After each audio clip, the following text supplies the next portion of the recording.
start recording. হ্যাঁ আচ্ছা ma'am আমাদের অডিও সিঙ্ক করার জন্য আমার একটু জোরে হাততালি দেওয়া লাগবে।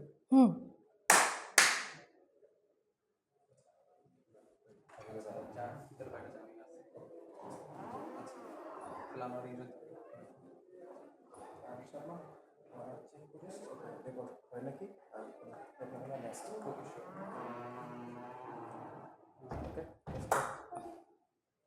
Hi ma'am. Hello. Thank you for your time today. So, as you know, we are going to be doing an interview on safety, women's safety in public transport. So, to start with, like, what in your opinion is the main reason women are facing sexual harassment on public transport? I think there are a bunch of reasons. There's obviously some of it is structural, some of it is more immediate. To put it very frankly, there are two things I think happening. One is, and both kind of tie into each other, but one of the main things is, the gender roles and the gender ideas that we have in our society, which is a patriarchal one. Is kind of suggests that women should not really occupy outside spaces. So there are certain ideas that we have about women's spaces and men's spaces and public spaces and private spaces. And when something happens which disrupts this idea, so when women enter a space where they're traditionally not supposed to, right, there is a tendency to put them back into the place or discipline them based on the lines that they cross, essentially. And so harassment often happens because of that, that they're not used to. This is not a space you should be occupying, which is why harassment can also happen when, let's say, this is not a time that women should be out in the road, right? Or this is a men's only space. So if you've entered this, then we have the right to, like, say something and, discipline you. There's that. There is also, there's the cultural impact. So culturally, like movies, songs, throughout our, ages have suggested that harassment can be romantic, right, or playful. Like even when we use the word, let's say, eve teasing, right, which we often do in this part of the world, we often use eve teasing to denote sexual harassment, right? It kind of has this attitude about that, oh, this is teasing, something playful, something that happens between friends, right? And when you say that, call it that, right? Or when the media portrays, where if someone teases a girl, or if calls, or bothers a woman, that can lead to romance, or you only get teased if that person likes you, right? So and media often nurtures this, right, and perpetuates this. So when that happens, then that also leads to saying that, okay, this is all right, no one considers the harm that it causes, or even consider such behavior harmful, right? And which is why it's so commonplace. And I would say the third thing is that, this idea that if women are in spaces where they're not supposed to be, or women dress up in a certain way, or even like they're out, they're dressed nicely, they have makeup, then they're doing it, the sole purpose of women is to attract the attention of the men. Right. So the moment that happens, it's almost like you will often hear people say, like, oh, she's dressed up, so she must want to attract attention. And therefore, if we don't catcall, right, they will, what's the use of them dressing up? Right. So there are various parts in structurally as well as culturally in society which gives permission for sexual harassment to not only exist but often be considered normal. So what can we do, like, to work against these, to basically make some changes against this, change these misogynistic notions where like society, people are blaming women's dress or time of movement for for what is being done to them for sexual harassment. So various ways, right? So there are, I mean, it's almost like, you're dealing with a many-headed monster, and you will have to start dealing with all heads together, etc. So there's no saying that, okay, this head is more important than that head, right? The easiest one is to obviously look at it from a policy, a legal angle, right? So the top-down effect. So there's a top-down way of looking at things and a bottoms-up, right?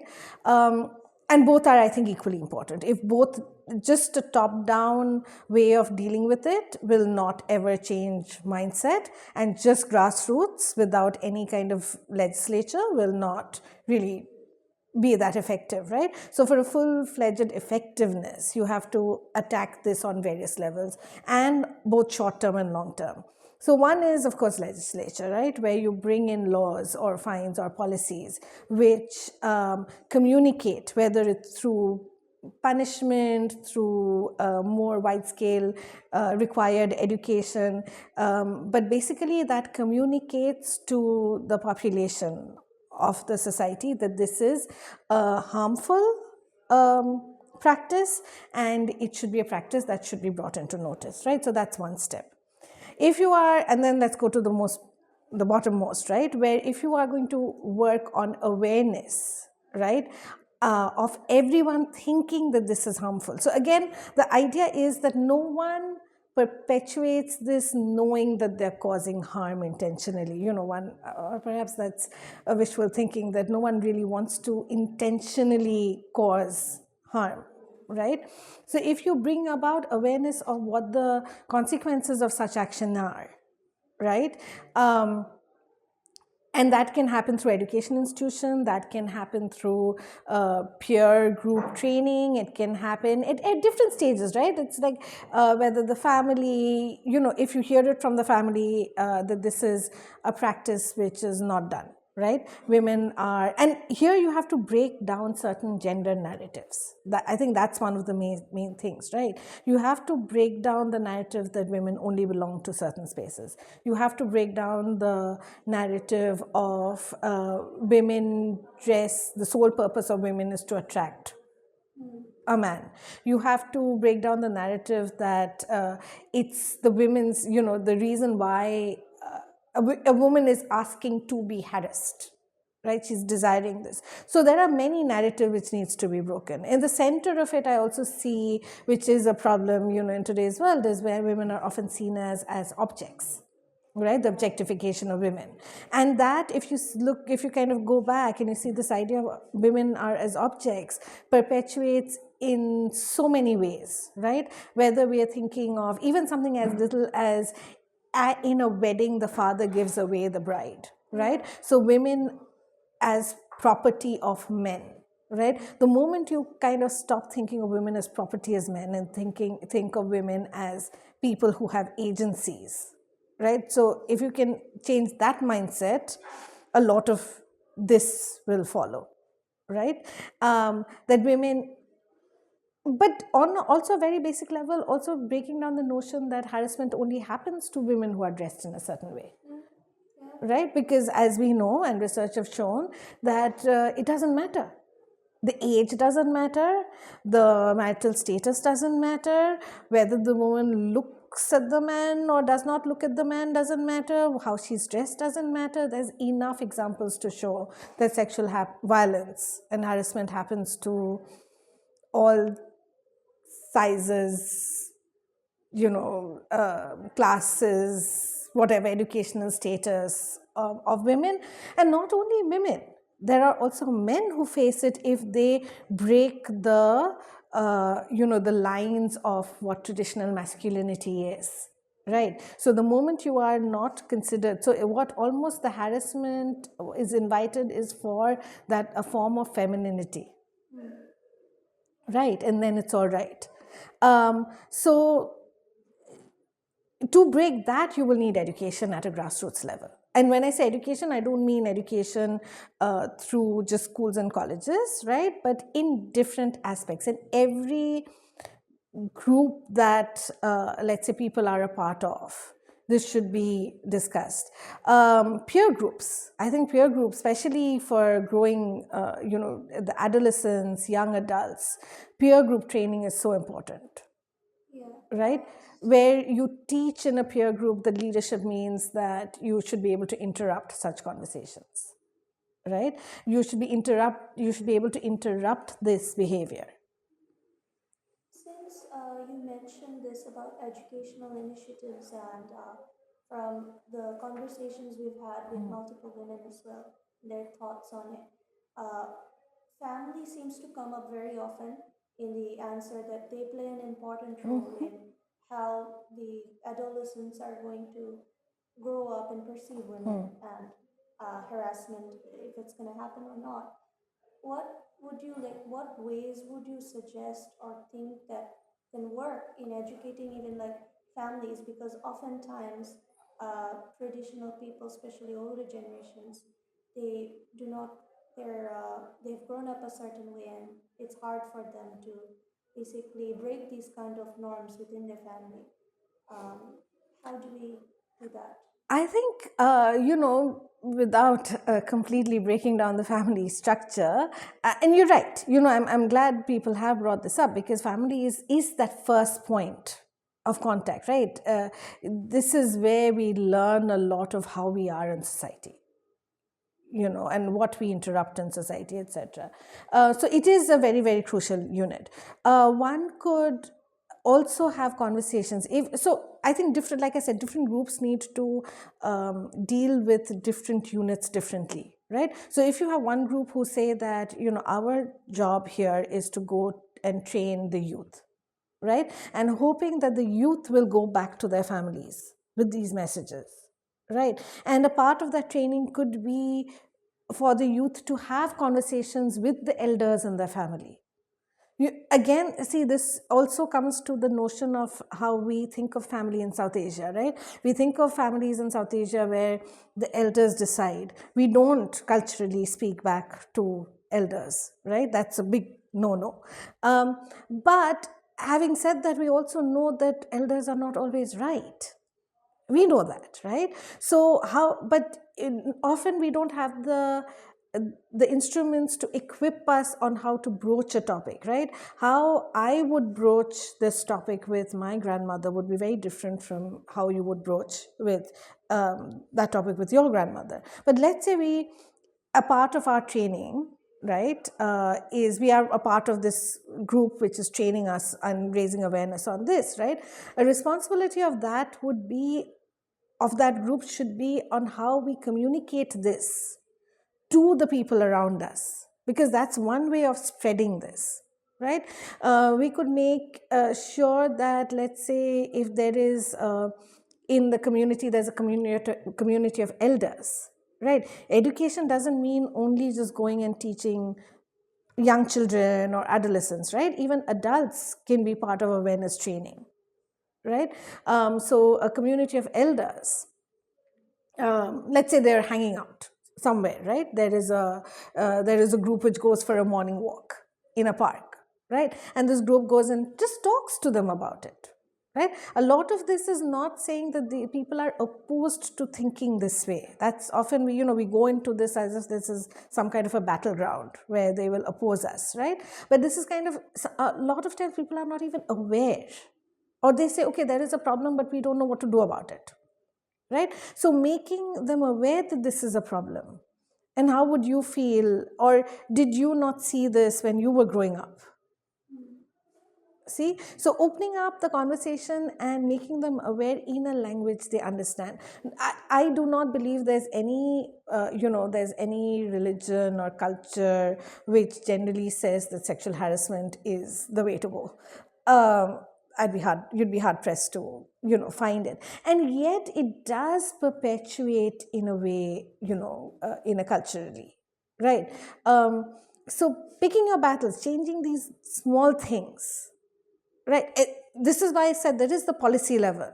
So the policy level can bring about, so let's say there is a policy about this being, it's let's say we have a policy where say sexual harassment on the bus should be fined, penalized, right? You've already passed on the message that this is a bad thing, this causes harm, right? So you go with that and you tell, let's say, an elder that, look, the government is telling you it's bad. Then how does you're a citizen of this country, therefore you need to be a law-abiding citizen of this country, right? So if you can't really change the mindset that way, you could do it this way.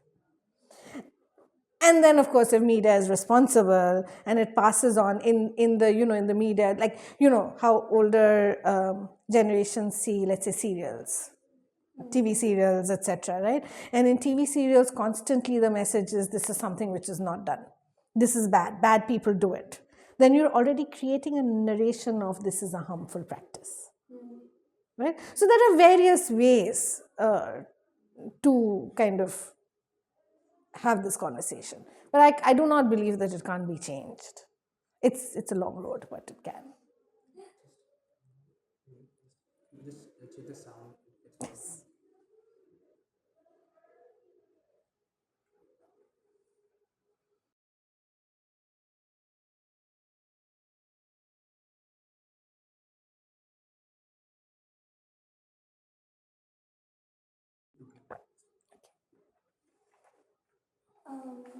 Also, we wanted to know if you have any thoughts about the initiatives that have been taken, say in Bangladesh, to launch women's only buses, and how effective you actually think that is like towards this fight against.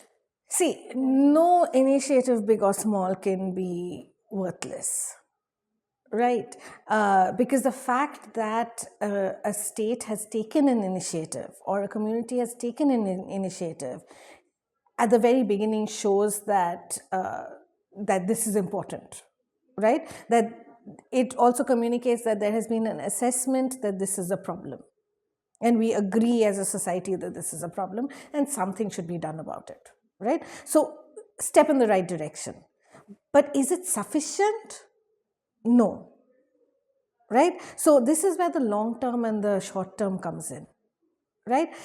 Any initiative is usually a short term initiative. It's like, okay, there is a problem, what can we do to figure out a safe space? Let's say let's take the initiative of the women's only buses, right? Great. So you realize that it's a problem. You realize that women feel unsafe. You as a society pass on a message saying that women should not be unsafe on roads and therefore to provide women with safety. But women are also allowed outside, right? And therefore we will provide them with safety, right? It's a short gap measure. However, two things. One is, if the government thinks this is it, our job is done here, we have a problem, because right now when we were talking about this whole changing of mindset, having a few buses around will not change the mindset, right? It's just an acknowledgement of there is a problem. Perhaps a percentage of women who were not feeling unsafe before would feel a little safer. But you also have to see, when you are rolling out such an initiative, whether this initiative is sustainable, right? Even with the buses, thought-wise, perhaps it's a great initiative, right? But then one needs to also examine it and see that, does it work, right? In the sense that, okay, does having buses, women's only buses, mean that women are, when they go to now get into these general buses, does it have a negative impact? Do men there then say that you have your women's only buses, why are you on this bus? Therefore, you're definitely asking for trouble. Go to you have your own space, go to your own space, right? So that's one problem. The other problem is looking at, when do these buses run, right? Do really all women have access to these buses? right? Because if you're trying to say, if you're saying that all women, irrespective of class, caste, creed, race, whatever else you can think about, right, potentially are victims of sexual harassment, then the safe space should be accessible for everyone at all times, Yeah. right? Is it? If it isn't, then this whole initiative hasn't been thought out well. A lot of the initiatives that were taken in this way, like by even the government and private companies, they have shut down most of these women's only buses because they said it's not profitable.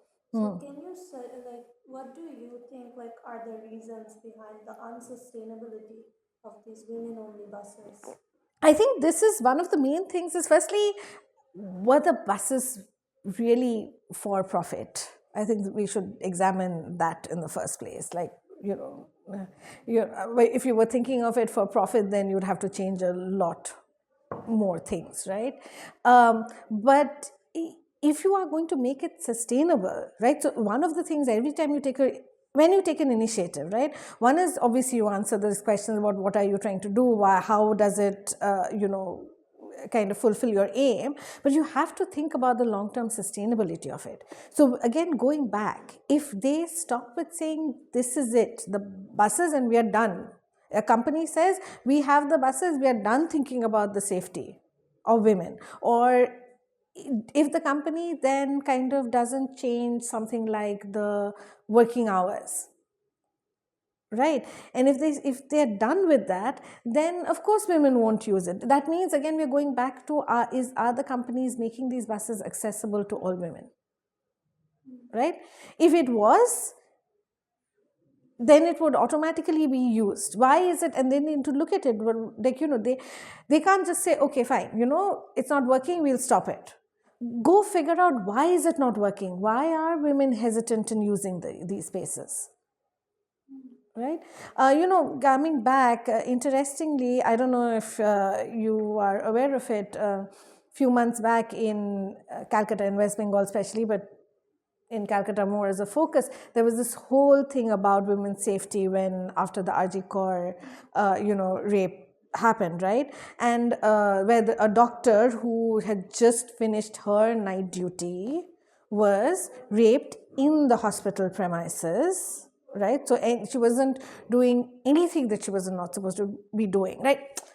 Not even getting into the thing that I don't think that's a sufficient reason for, there is no reason as to why sexual harassment should happen. Nothing justifies it. But having said that, right? So what does the state government do very immediately? They say that, okay, we will come up with these list of policies where we make women safe. What are things like that? Saying that women will not be given night duty, right? Or even if they are given night duty, then they will have to have someone else working with them, right? So think of that initiative, right? Immediately, what are you saying? That women who are out in the night are not good, right? So instead of making the night duty, that space safe, they are again preventing women from entering that space. So obviously women who are practicing to be doctors kind of went like, well, that puts us at a disadvantage. Therefore, that means you are stopping us from our training for this profession separately, right? So 5 years down the line, today when a hospital is hiring, let's say, young junior doctors, right, and there are 3 men they're interviewing and 2 women, right, and they're all the same, they are more likely to hire the men because they know that hiring the women would make their hospital having to not give duty to these women in the night or have more resources, put in more resources. So what will they do? An immediate thing, hospitals will like, well, it's better that we don't hire women than hire men. So you are actually then perpetuating that gendered, you're pushing back women back into the homes. You're saying that this space is not for them. So see, initiatives, as well-meaning as they may be, are not always well thought out. So one really needs to look at all angles and the negative effect that it can happen. right? And the sustainability of it. So, Since you mentioned the Jikar rape case in Calcutta, as there as well as in Bangladesh, do you think matters such as like the women, people react differently to like a case of sexual harassment if the woman is of a higher class or a lower oh, class? definitely. Definitely. Power matters, you know. So, it's, you know, education. So, where it matters is how the people are reacting, not that it doesn't happen, right? It can happen to anyone. And often there are things to show that it happens to everyone. The two things that happens, one is perhaps do things act as a deterrent. How, right? So let's say if a woman who is educated, right, the harassment can happen. However, the reaction of the general public to that, oh, she was in the right place. I mean, it happened in the Ajikor case, it happened in the Nirbhaya case. Immediately, what was examined first is whether she was in the wrong place in the wrong time, was she the wrong kind of woman, right? So once all of that was cleared, that is when it became an issue. And that's a dangerous trend, right? So see, any of these big famous issues, immediately what the public will judge is that whether there was any fault with the woman. The moment there is like, oh, perhaps there was, then immediately the public attention to it differs, right? And in some ways you can say this could be also another thing which encourages certain forms of harassment, right? Again, in a bus, it's about the culture, right? Let's go back to this. In a bus, if let's say the bus has more it's in a culture. So for example, in if you hear in Calcutta, this was this thing in Calcutta in the 80s, right? If a woman complained about being touched in a bus, the entire bus would like get involved, right? And the perpetrator would be the one who was blamed, right? So that acted as a deterrent, right? In nowadays, sometimes you see that people, like, you know, they're on their phones, they don't want to get involved, and there are various reasons to why people don't want to get involved. We don't want to get involved in a police case, we don't know who gets violent, you know, politically it's unstable. So many different reasons people will come up with as to why we shouldn't get involved, you know. So if that happens, then that again opens up that culture, saying, okay, you know what, this happens, right? So yes, but I do agree with you. I think there's a definite difference in the public reaction as to, which is why it says that, you know, there is a lot of studies about women who are trying to file sexual harassment cases, who are, let's say, prostitutes, right? And it's like, again, harassment is when, you know, attention is given without consent, essentially, right? Where someone feels violated, and that woman, right, no matter what she practices, what her profession is, right, that profession is also something she enters through consent, right? So that's again a debate, like, does that then make her free for everyone in the society? Not really, right? Her consent, this is again, women, the idea that any person is not an object. They have their own agency, they have their own independence, and they should be able to, you know, express that. And any other human being does not have the right to violate that. I think that's the key, if people only understood that. You know. Since you mentioned that basically people in the bus generally don't want to get involved or step in when they see that a woman is being harassed, and the people there are usually the general public. Yes, some students are there, but not always. The majority of them are students. So, apart from educational initiatives and institutions, how can we increase involvement of the general public that whenever they see a woman harassed, they will step in? You know, this is often people, you will see this, right? Even if one person protests, there are all, so lots of people on that bus are thinking, should I or should I not? And often it's one person who needs to, and you will have people join in, right? So again, equipping people with that leadership role, saying, you know, you don't have to wait for others. You know it's a problem, you know it's wrong, you should say something, right?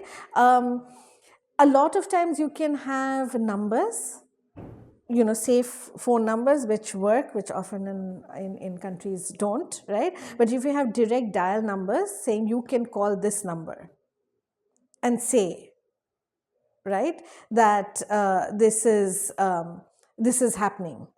Women to whom it happens sometimes don't feel safe saying it. Because why? Because it can get worse. The fact that she has protested can make the thing worse, right? This can, you know, they can have a revenge theory. So, you know, in the States, certain bars, right, have this thing where, you know, it's a bar. So the culture is people can meet and they can, you know, talk to each other, even strangers, right? But if they are, let's say, they may be on a date, or they might have someone is bothering them, but they don't want to really speak out against them. There are certain bars where, in especially women's toilets, they will have like a policy saying that, you know, if you are uncomfortable with your date, if someone else is bothering you, just go to the person at the bar and ask for this drink.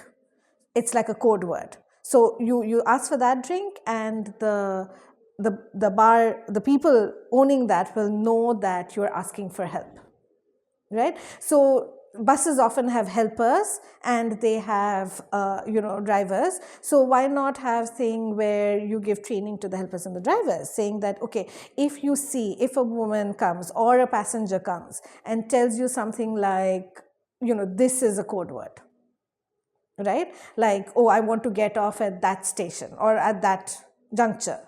You know that that means that there's something happening which you need to notice and interrupt, right? So again, these are little things, right? But just ways. But mainly is if in those kind of spaces where you have people who are driving the bus, who are a part of that, it should be there also kind of, they should also be trained to look for and stop these from happening in these spaces, right? So if you want to make, let's say, a neighborhood safe, would you just stop at just the families? Wouldn't you go talk to the shopkeepers, right? The notice, when you notice something, this is how you, oftentimes people don't react because they don't know how to. What should I say in this? Will me saying something, will this make it worse? Will it diffuse the situation? Will I get into trouble? So if they have the plot, right, we might find more and more people at least willing to interrupt that situation.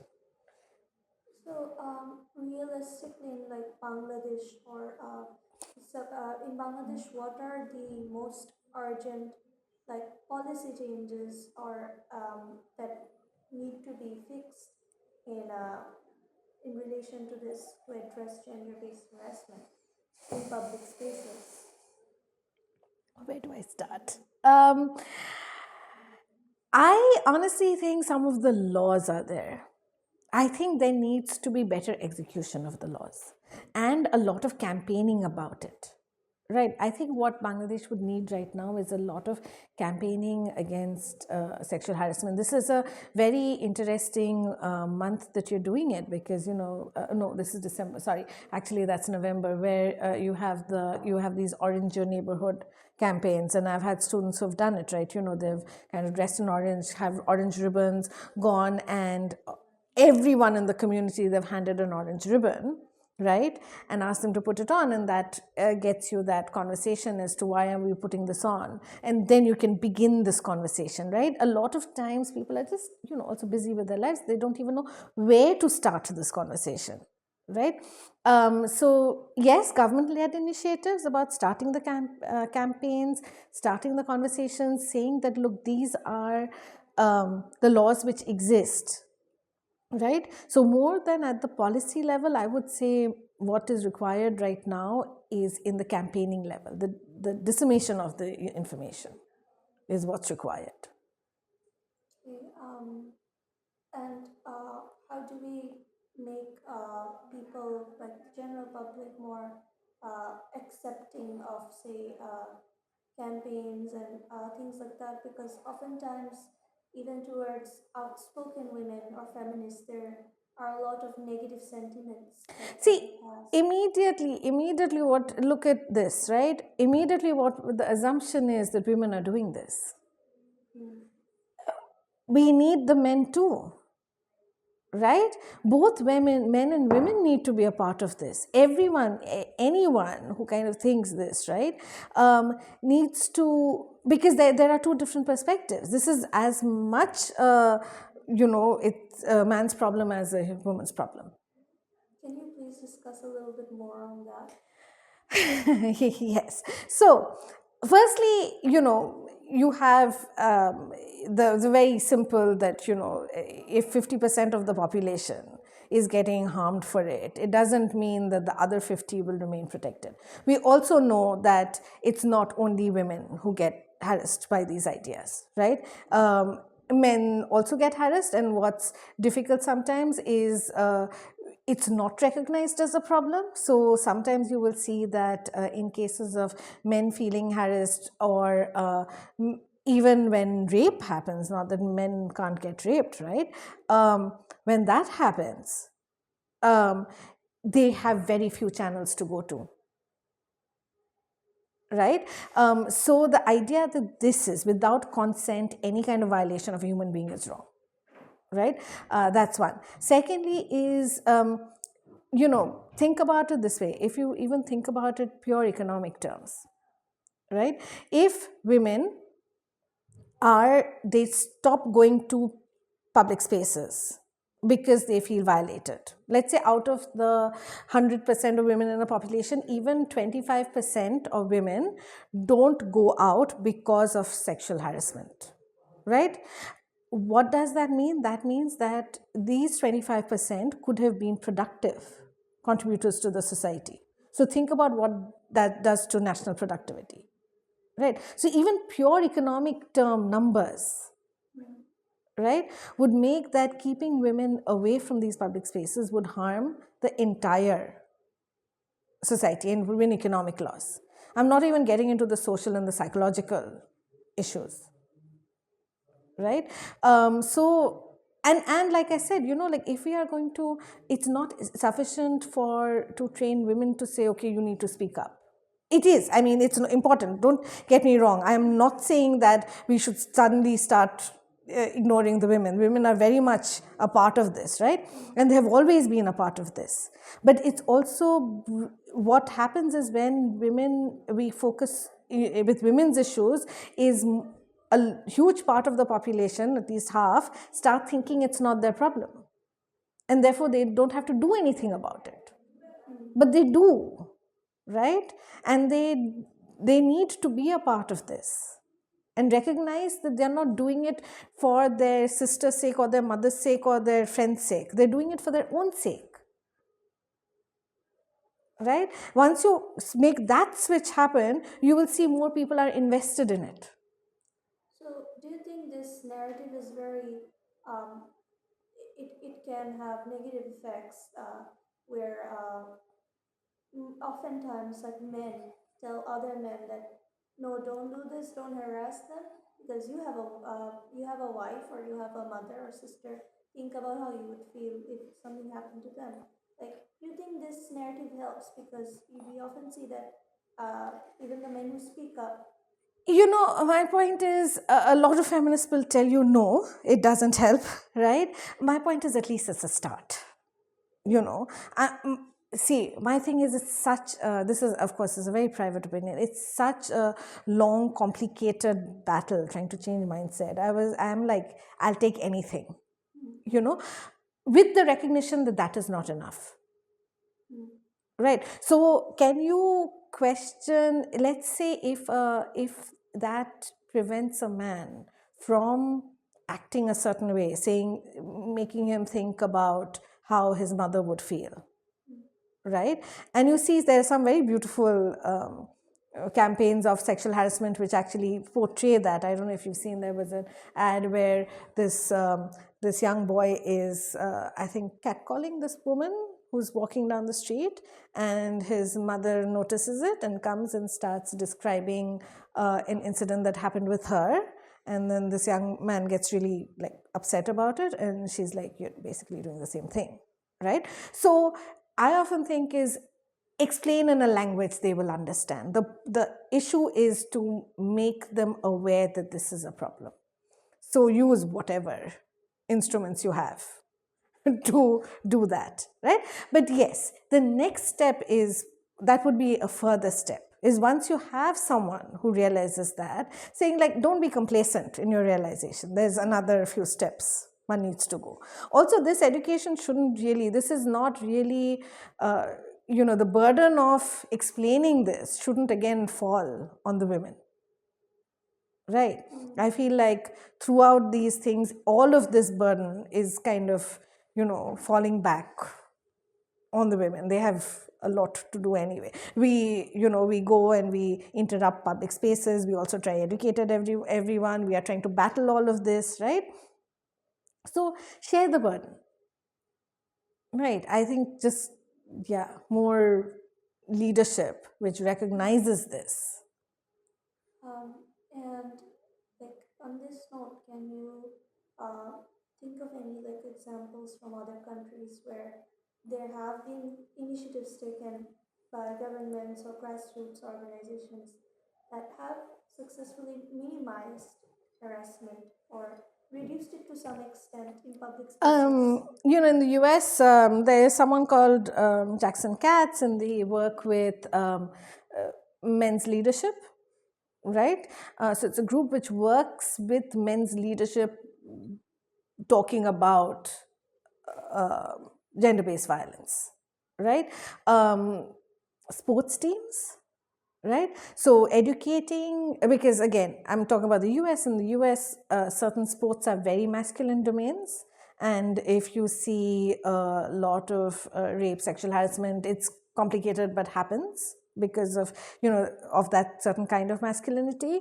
So an initiative there has been to not only go to, it happens in schools and colleges, but to interrupt sports teams, right? And as a part of their training, have these conversations, right? So it's not enough that you are sufficient.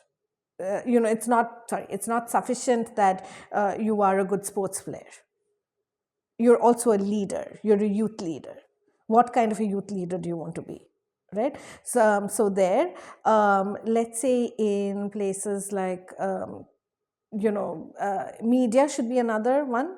Sometimes if you see that over the years, if media has gone through a transformation, calling out on that this is bad, and various media campaigns.